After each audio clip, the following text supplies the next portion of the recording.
تو میرے بھائی زندگی میں اطمینان حسن ہے، اور وہ سب سے زیادہ اللہ کی یاد میں ملتا ہے، وہ سب سے زیادہ رب کریم کے ذکر میں، سب سے زیادہ جو چاہتا ہے نا دل ٹھنڈا رہے، زبان میٹھی رہے، وہ مدینے والے محبوب پہ درود و سلام پڑھا کرے، وہ حضور پہ درود و سلام پڑھا کرے، زبان میٹھی رہے گی۔ میرا ذاتی تجربہ ہے کہ جو آدمی اپنے اخلاق سنوارنا چاہے وہ حضور پہ درود شریف پڑھے، جو اپنے اخلاق سنوارنا چاہے، طبیعت کو ٹھنڈا رکھنا چاہے، وہ درود شریف پڑھے، اس کا دل سکون میں آئے گا۔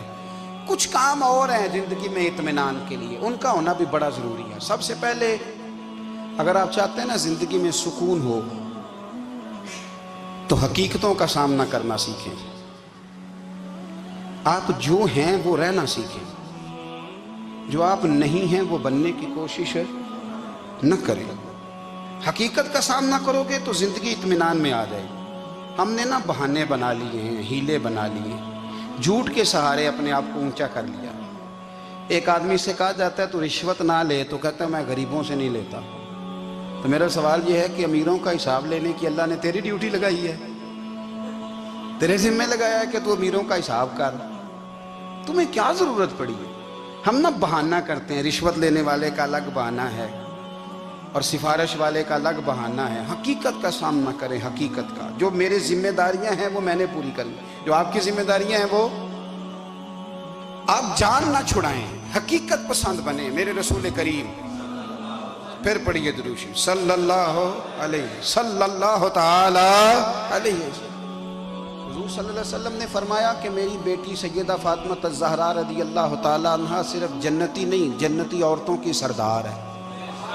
لیکن حضور نے یہ بھی فرمایا کہ فاطمہ یہ خیال رکھنا اگر اللہ نے حساب پوچھا تو حساب تم نے خود دینا ہے۔ حقیقت کی طرف توجہ کرائی حضور نے، وہ صرف جنتی نہیں، جنتی عورتوں کی سردار ہیں، پر حقیقت کی جانب توجہ۔ میں حقیقت یہ ہے کہ اگر مالک نے حساب پوچھا تو اس کی تیاری بھی کرنی ہے۔ دیکھیں نا، ہمیں کچھ یقین نہیں، اللہ معاف کرے کہ ہمارا حساب کیسا ہوگا، لیکن کتنے آزاد ہیں۔ یعنی بڑی دلیری سے بندے کہتے ہیں فجر نہیں پڑھتا جی، 3 پڑھتا ہوں جی، شاہ رہ جاتی ہے جی، کپڑے صاف، بڑی دلیری سے۔ اور سیدہ فاطمہ الزہرا نے ساری رات مصلی باندھ رکھا ہے، حالانکہ انہیں یقین تھا کہ رب مجھے بغیر حساب کتاب جنت دے گا۔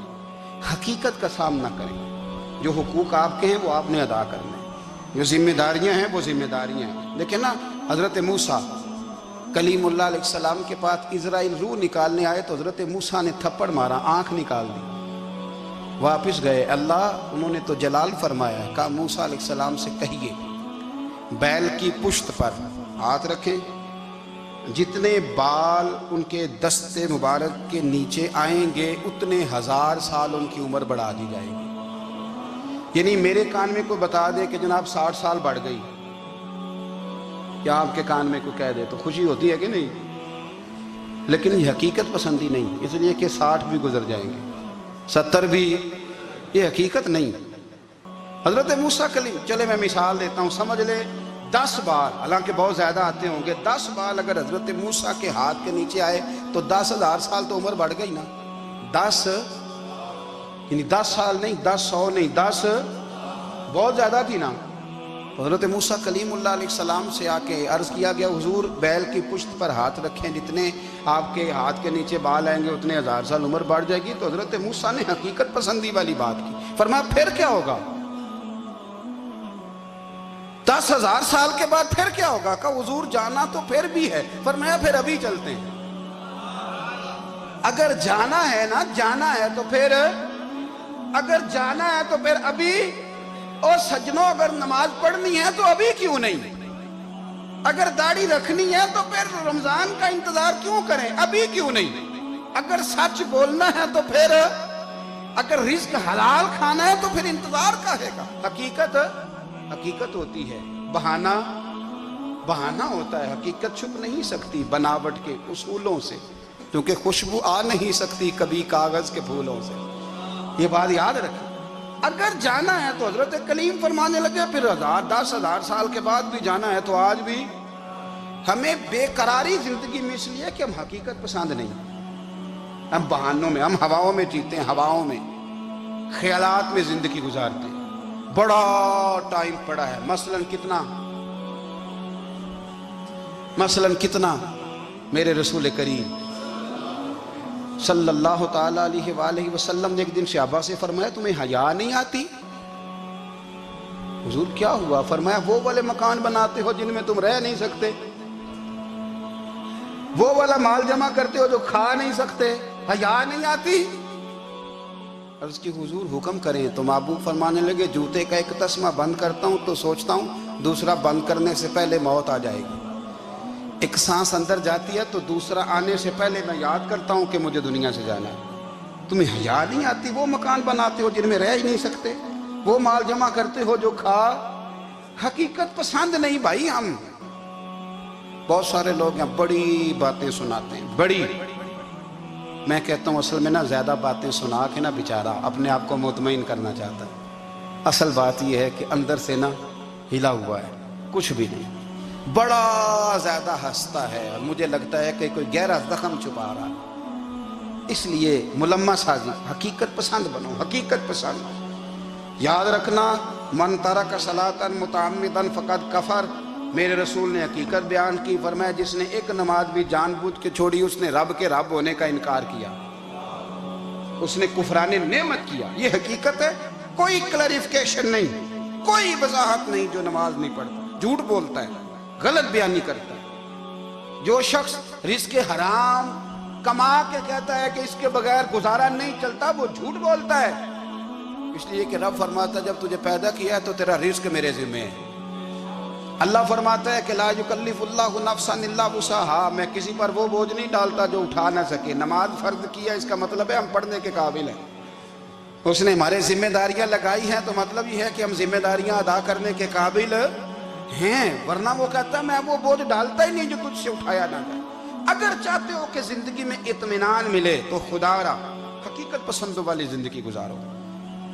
یہ فضاؤں میں زندہ رہنا، ہواؤں میں، اللہ بڑا معاف کرنے والا ہے، اللہ بڑا کریم ہے، معاف کر دے گا، تو بھئی یہ بات صحابہ کو بھی پتا تھی، یہ اہل بیت کو بھی خبر تھی، تو وہ تو ایک ایک بات کا لحاظ کرتے تھے۔ یہ غوث اعظم کو بھی پتا تھی، یہ ان کے والد کو بھی پتا تھی، جنہوں نے کسی کا ایک سیب کھا لیا تھا تو 12 سال اس کے گھر میں نوکری کرتے رہے، انہیں نہیں پتا تھا اللہ بڑا کریم ہے، معاف کر دے گا، ایک سیب ہی ہے نا۔ تو حقیقت پسندی آپ کو سکون دے گی، اور اگر آپ نے اپنے آپ کو غیر مطمئن کیا ہوا ہے، بات کچھ اور ہے، اور آپ نے اپنے آپ کو ڈال کسی اور طرف لیا ہے، تو پھر آپ کو سکون مل سکتا؟ سکون حقیقت پسندی میں، اصل میں سکون ہوتا ہے، اداکاری میں سکون نہیں ہوتا۔ تیسری بات سنیں، اگر آپ چاہتے ہیں زندگی میں مطمئن رہیں تو دنیا داروں سے امیدیں توڑ دیں، اللہ اور اس کے رسول سے امید وابستہ کریں، اولیاء اللہ سے امیدیں وابستہ کریں، صحابہ اور اہل بیت سے امیدیں، اللہ اور اللہ والوں سے امیدیں، دنیا داروں سے امیدیں۔ آپ کو پتہ ہے دنیا دار کی تباہی کب ہوتی ہے؟ جب انہیں خوش آمدی مل جاتا ہے۔ چودھری کا بیڑا اس وقت غرق ہوتا ہے جب اسے چودھری کہنے والے زیادہ ہو جاتے ہیں۔ سیٹھ صاحب اور نواب صاحب بیچارے تباہ تب ہوتے ہیں بھولے پن میں، جب ان کے دائیں بائیں ریلا ہوتا ہے سیٹھ صاحب کہنے کا، لوگ انہیں کھانا چاہتے ہیں، پیار ان کا نہیں ہوتا، ان کی جیب کا ہوتا ہے، محبت ان سے نہیں ہوتی، ان کی کرسی سے ہوتی ہے، ضروریات کا پیار ہوتا ہے، تباہ کر دیا جاتا ہے۔ ہماری ساری توقعات دنیا داروں سے وابستہ ہو گئی ہیں، ناراض نہ ہونا۔ پیروں نے، مولویوں نے، درویشوں نے، انہوں نے بھی سیٹ رکھے ہوئے جلسوں کی صدارت کرانے کے لیے، یعنی مذہبی جلسہ ہے، اس میں بہت زبردست پڑھے لکھے صاحب تقوی عالم کا خطاب ہے، اور کی صدارت وہ بندہ کر رہا ہے جس نے عشاء کی نماز بھی نہیں پڑھی، وہ بندہ صدارت کر رہا ہے۔ کیوں؟ اس لیے کہ اس نے لاکھ روپیہ دیا ہے محفل میں۔ خدا را دنیا داروں سے امیدیں چھوڑ دیں، ورنہ آپ کمزور پڑ جائیں گے، آپ کی امیدیں ٹوٹیں گی۔ کتنا کمزور ہے وہ شخص جو 2-4 ہزار کے لیے کسی بندے کی چاپلوسی کرتا ہے، اس کے پیچھے بھاگتا ہے، خوش آمدیں کرتا ہے، تھوڑے سے نوٹوں کے لیے، دکھ سکھ میں کام آئے گا اس کام کے لیے۔ میرے رسول کریم علیہ السلام نے فرمایا جس نے بندوں کو راضی کرتے کرتے رب کو ناراض کر دیا، اس کی دنیا بھی گئی اور آخرت بھی گئی، اور فرمایا جس نے بندوں کی پرواہ نہیں کی، اللہ کو راضی کیا، فرمایا اگر رب راضی ہو گیا تو لوگوں کے دلوں میں بھی محبت پیدا فرما دے گا۔ کیا ضرورت ہے خوشامد کرنا دنیا داروں کی، سیٹوں کی، نوابوں کی، چاپلو۔ اور میں آپ کو ایک بات بتاؤں، ہوتا پتہ کیا ہے، یہ جو حب جا اور حب با ہوتی ہے نا، اس سے پیٹ نہیں بھرتا۔ آپ کو اگر خوشامد کرنی ہے تو پھر آپ کو ساری زندگی کرنی ہے۔ پھر ان کو بھی پتہ ہوتا ہے کہ تعلق کس بنیاد پر ہے، اس میں کبھی بھی خلوص پیدا نہیں ہوتا۔ آپ بے چین رہتے ہیں، بے قرار رہتے ہیں، آپ کو تکلیف رہتی ہے ہمیشہ۔ کبھی بھی دنیا داروں سے امیدیں وابستہ نہ کریں۔ ایک بات سنیں بڑی شاندار، امام غزالی نے لکھی ہے۔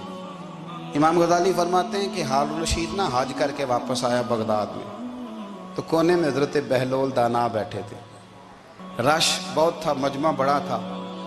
حضرت بہلول دانا بھی سڑک کے کنارے بیٹھے تھے، تو سپاہی کہنے لگے یہاں سے اٹھ جاؤ۔ فرمانے لگے ہارون الرشید کی زمین نہیں، زمین میرے رب کی ہے، میں کیوں اٹھوں؟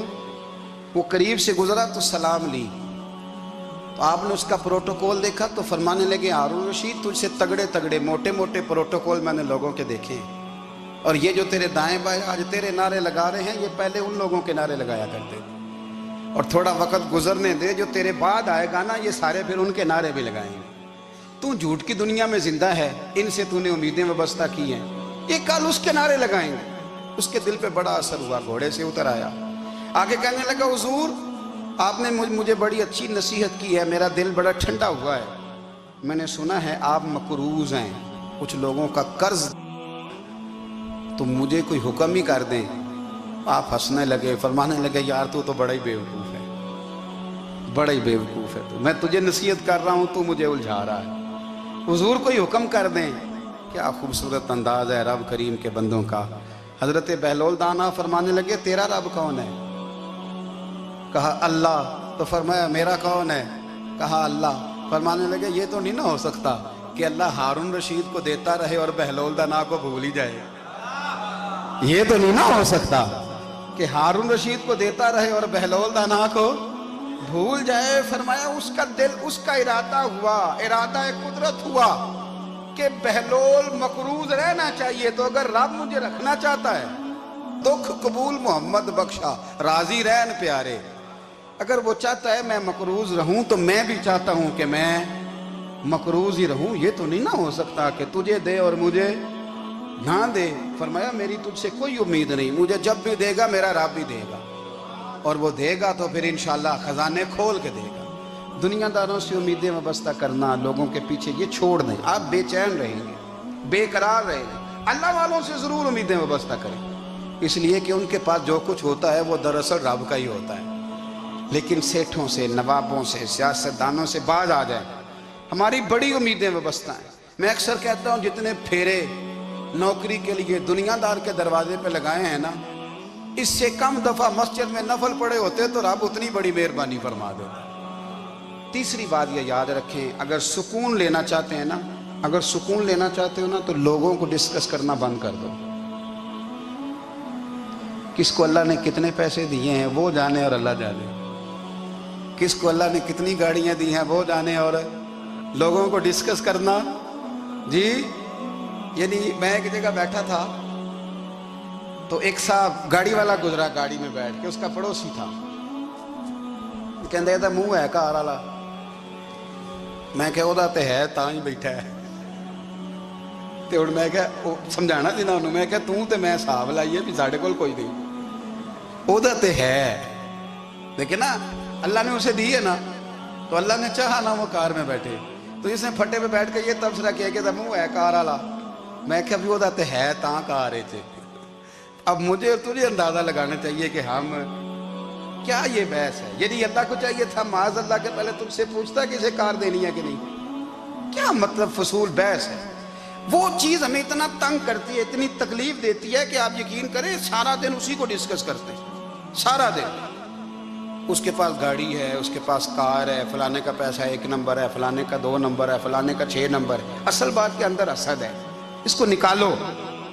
ایک بات کہنے لگا ہوں، اسے یاد رکھنا، میرے اعلیٰ حضرت رحمۃ اللہ علیہ فرمایا کرتے، حسد کرنے والا بندوں پر اعتراض نہیں کرتا، اللہ پر اعتراض کرتا۔ وہ کہتا ہے اللہ اسے کیوں دیا ہے، اتنا کیوں دیا ہے، معاذ اللہ وہ اللہ کی تقسیم پر اعتراض کرتا۔ حسد کرتے ہو بے چین رہو گے، حسد آپ کے دل کو تڑپا کے رکھ دے گا. چھوڑے. اللہ بڑا کریم ہے، جس کو جہاں چاہتا ہے وہاں بٹھا دیتا ہے. آپ قطعاً اس بحث میں نہ پڑیں کہ اللہ نے کس کو کتنا دیا ہے، کب دیا ہے، کیوں دیا ہے. وہ بڑا بے نیاز ہے. حسد آپ کو تباہ کرے گا. دنیا میں پہلا گناہ جو ہوا تھا وہ حسد تھا. ابلیس نے حضرت آدم سے حسد کیا، کہنے لگا میں بہتر ہوں، سرداری اس کو مل رہی ہے، یہ تو اللہ کو پتہ ہے نا کس کو دینی ہے. اور دنیا میں پہلا قتل حسد کی وجہ سے ہوا. حابیل قابیل کے درمیان حسد کا معاملہ تھا. خاتون کا نکاح اس سے کیوں ہو رہا ہے؟ مجھ سے ہونا چاہیے. حسد تباہی کرتا. آپ یقین کریں، یعنی دکاندار کے سامنے دوسری دکان پڑتی ہے اور پریشان ہو جاتا ہے. وہ کہتا ہے میرا کیا بنے گا؟ لا حول ولا قوت الا باللہ العلی العظیم. یعنی تیرا کیا خیال ہے کہ تیرے حصے کی روٹی وہ کھا جائے گا؟ اتنا چھوٹا دل. یعنی تیرا موقف یہ ہے کہ تیرے حصے کا نصیب اس تک چلا جائے گا، یہ تیری خواہش ہے. ایک دوسرے کی کمزوریاں بیان کرنا، اس کا تو مال ہی ناقص ہے جی، اس کے تو پاس ہی کچھ نہیں. یہ تو کمزور لوگوں کا طریقہ ہے. میرے رسول کریم علیہ السلام گزر رہے تھے، پت جھڑ کا موسم تھا، خزاں کا موسم تھا، درختوں کے پتے جھڑ رہے تھے. صحابہ کو ساتھ لے کے حضور گزرے اور ایک درخت کی ٹہنی کو پکڑ کے حضور نے ہلایا. صحابہ فرماتے ہیں کہ چھم چھم اس کے پتے گرے، زمین پر ڈھیر لگ گیا. حضور نے فرمایا دیکھا تم نے کیا ہوا؟ حضور ہاں. فرمایا کتنی تیزی سے پتے جھڑے ہیں، صرف تنا رہ گیا ہے اور خالی ٹہنیاں رہ گئی ہیں، کوئی حسن بچا ہے؟ حضور نہیں. تو نبی کریم فرمانے لگے جو حسد کرتا ہے نا اس کی نیکیاں بھی اسی طرح جھڑ جاتی ہیں، اسی طرح. اور ایک جگہ حضور فرمانے لگے جس طرح راکھ لکڑی کو آگ کھا جاتی ہے، جس طرح لکڑی کو آگ، جب آگ کھا جائے تو پھر لکڑی کو لکڑی نہیں کہا جاتا، راکھ کہا جاتا ہے، کوئلہ کہا جاتا ہے. اس کی اصل باقی یعنی اسے کھائی جاتی ہے. تو حضور علیہ السلام فرمانے لگے جس طرح آگ لکڑی کو کھا جاتی ہے، فرمایا اسی طرح حسد نیکیوں کو کھا جاتا ہے، نیکیاں رہتی نہیں. حسد کرنے والے کے پاس نیکیاں یعنی ان کی اصل شکل موجود، کبھی بھی حسد نہیں کریں. اللہ کی تقسیم ہے، جس کو چاہے جب چاہے جتنا چاہے عطا کرے. اور چوتھی بات میرے بھائی، کبھی بھی بغض نہ پیدا کریں. بغض والے لوگ بے سکون رہتے ہیں. بہت ساری کمزوریاں ہمارے اندر ہوتی ہیں نا، پھر اللہ ہماری روزی تو نہیں نہ بند فرماتا. یہ تو نہیں کہتا کہ زمین سے نکل جاؤ. اگر یہی والا معاملہ ہو جو ہمارا ہے کہ شادی پہ اس نے میرے ساتھ برا سلوک کیا تھا، اب ساری زندگی بغض رکھنا ہے. اگر یہی معاملہ فرشتے اللہ کی بارگاہ میں کہیں کہ یا اللہ اس نے فلانے دن شراب پی تھی، اب اس کو زمین میں نہیں رہنے دینا، نظام زندگی چلے گا. تو اگر اللہ ہمیں معاف کرتا ہے تو ہم بندوں کو معاف کیوں نہیں کرتے؟ آپ یقین کریں اتنی لمبی عداوتیں، اتنا لمبا حسد، اتنا لمبا بغض، اتنا لمبا. حدیث میں نے پڑھی، میں حیران رہ گیا. میرے نبی کریم علیہ السلام نے فرمایا اپنی بیوی سے کبھی بغض نہ رکھنا. اگر اس کی ایک بات ناپسند ہو تو اسے چھوڑ کے وہ بات دیکھو جو تمہیں پسند ہے. میں اس حدیث کو پڑھ کے سوچنے لگا کہ کیا بیوی کا بھی بغض رکھتے ہیں لوگ؟ اب حضور نے کہا ہے تو اس کا مطلب ہے لوگ بیوی کا بغض بھی رکھتے ہیں. اب اس پر استدلال کر کے مجھے کہنا پڑے گا کہ سسرال والوں کا بغض بھی رکھتے ہیں. کہنا پڑے گا کہ بھائی کے سسرال والوں سے بھی بغض رکھتے. اس حدیث کی روشنی میں سمجھا کہ لوگ بھابھی کا بغض بھی رکھتے ہیں. بغض، ورنہ عادتیں تو ہماری بھی کئی بری ہوتی ہیں. اگر عادات ایک وجہ بنے اختلاف کی تو عادتیں تو ہماری بھی کئی بری ہیں، لیکن ہم اپنی بری عادتوں سمیت اپنے آپ سے پیار کرتے ہیں.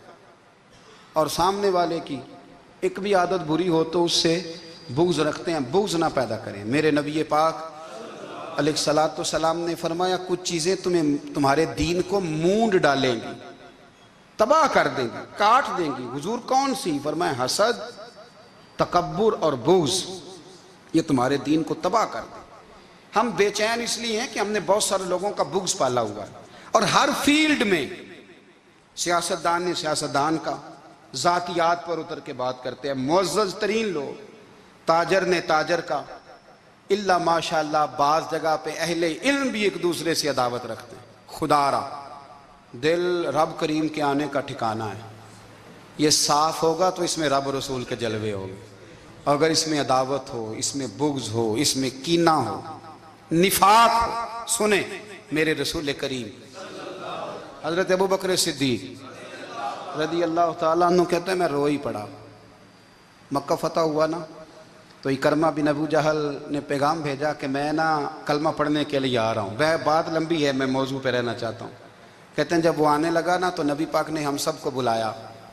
ہم حاضر خدمت ہوئے تو حضور فرمانے لگے کہ اس کے باپ نے نا بڑا ظلم کیا ہے ہمارے ساتھ، ابو جہل نے بڑا ستایا ہے، بڑی تکلیف دی ہے. آپ مجھے بتلائیں کہ وہ ایک دفعہ کسی شادی پہ بحث ہوتی ہے بیوی کے بھائی کے ساتھ، پھر ساری زندگی اس بیچارے کو معافی. وہ 10 دفعہ گھر آتا ہے معافی مانگنے پر سوال ہی نہیں پیدا ہوتا میں او ہو مجھے ہی کہہ دیا، یعنی پھر میں مجھے ہی کہہ دیا آپ نے اور میری شان میں بے ادبی اور پھر میں معاف کر دوں. توبہ توبہ توبہ، یہ کیسے ہو سکتا ہے؟ میری ناک نیچی ہو جائے گی اور آپ نے مجھے کہہ دیا، سوال ہی نہیں پیدا ہوتا. اور یہ رونا میں اکثر ہوتا ہوں کہ شادی والے دن داماد صاحب کا زیادہ دماغ خراب ہوتا ہے. جب چھوٹی سالی کی شادی ہوتی ہے نا، اس دن اس کو بخار چڑھتا ہے، کوئی اس کو کان میں کہتا ہے تیری عزت نہیں کر دے. اس دن اس کا دماغ خراب ہو جاتا ہے، بچے اٹھا کے نکل آتا ہے. وہ بیچارہ سسر منتیں کر رہا ہوتا ہے کہ تیری مہربانی آ جا، یہ عزت کرا رہا ہے. تو میں نے کہا احتجاج کر کے جو عزت کرائی جاتی ہے وہ عزت نہیں ہوتی. ہاں یہاں مانگ کے عزت لیتے ہیں لوگ، یا احتجاج کی کوئی عزت ہے؟ آپ کے اندر کمالات اتنے ہوں کہ آپ کی عزت کرنے کو دل چاہے، یعنی مزہ آئے، یعنی لطف آئے، یعنی آپ دور بیٹھے ہوں تو کسی کا دل کرے آپ کو اسٹیج پہ بلانے کے لیے. یہ کیا بات ہوئی کہ چھائے جانا اور بھاگ کے آگے جانا؟ ان سے نکلیں. اکرمہ بن ابو جہل کلمہ پڑھنے کے ارادے سے آ رہے ہیں. حضور علیہ السلام نے صحابہ کو بلایا. کتنی زیادہ عداوت رکھی جا سکتی تھی معاذ اللہ؟ کب سے وہ چلا تھا ظلم کرنے، اور اس کے بعد اس کا بیٹا شروع ہو گیا.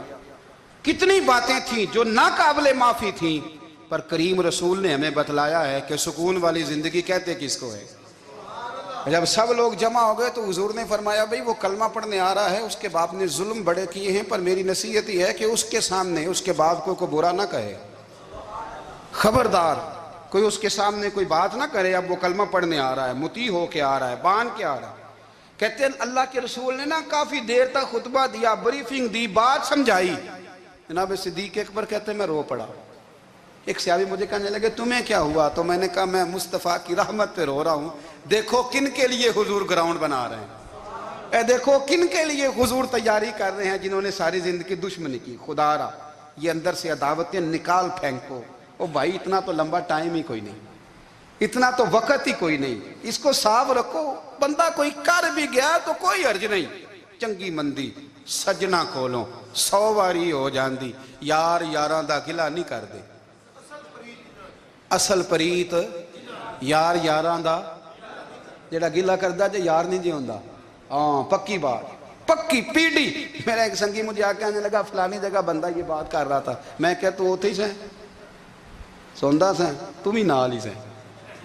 میرا تو سجن بات سن ہی نہیں سکتا. چنگی مندی سجنا کولوں 100 واری ہو جاندی، یار یاراں دا گلا نہیں کر دے. اصل پریت جنہ دی. ہاں جو بندے پھر ہوتے اس طرح کے ان کے لیے بھی میاں صاحب نے کہا ہے، ان کے لیے بھی میاں صاحب نے کہا ہے، ان کے لیے بھی آپ نے بات ارشاد فرمائی ہے. آپ نے فرمایا چنگا ہویا لڑ نیڑیوں چھٹا، کتے عمر نہیں لنگی ساری. بے قدران دی یاری کولوں توبہ لکھ لکھ باری. او چنگا ہویا لڑ نیڑیوں چھٹا، کتے عمر نہیں لنگی ساری. جو اس طرح کا تھا نا شکوے کرنے والا، بغض رکھنے والا. فرمایا بے قدران دی یاری کولوں توبہ، یعنی لاکھ تے لاکھ کنے ہو گئے، یعنی 2 لاکھ باری توبہ کی تھی انہوں نے، گنی نہیں جا سکتی جتنی میاں صاحب نے توبہ کر دی. بے قدرے دوست، بے قدران دی یاری کولوں توبہ لکھ لکھ باری. چنگا ہویا لڑ نیڑیوں چھٹا، کتے عمر نہیں لنگی ساری. تو مہربانی کریں، ایک تو اگر آپ مطمئن رہنا چاہتے ہیں تو کبھی کبھی نا مست ہو کے ذکر الہی کریں. مست ہو، وہ والا ذکر نہیں جس میں آپ موبائل بھی دیکھ رہے ہیں اور کہانیاں بھی. میرے سامنے کو بندہ جمعے والے دن یا تقریر کے درمیان تسبیح لے کے بیٹھ جائے تو میں اس سے پوچھتا ہوں تو دو کام ایک ٹائم جی میں پہ کرنا ہے؟ میری بھی بات سن رہے ہو، تسبیح پڑھی تو ممکن ہی نہیں. تسبیح تو تسبیح ہے، جب وہ ہوگی تو پھر کوئی اور کام سوال ہی نہیں پیدا. ایک تو ذکر کریں محو ہو، دوسری بات حقیقت کا سامنا کریں. آپ اگر مطمئن رہنا چاہتے ہیں تو حقیقت پسند بنے. تیسری بات، حسد چھوڑ دیں، دوسروں کو ڈسکس کرنا چھوڑ دیں. آپ یہ دیکھیں کہ اللہ نے مجھے کیا کچھ دیا، اس پہ راضی رہیں. اور چوتھی بات، عداوت چھوڑ دیں، سینے میں کینہ چھوڑ دیں. آپ کی زندگی مطمئن ہو جائے گی، آپ خوشحال رہیں گے. وہ جو آپ لفظ کہتے ہیں نا کہ میں بور ہوں، میں پریشان ہوں، اس سے آپ نکل آئیں گے. اللہ ہمیں محبوب کی غلامی میں زندہ رکھے، غلامی میں موت.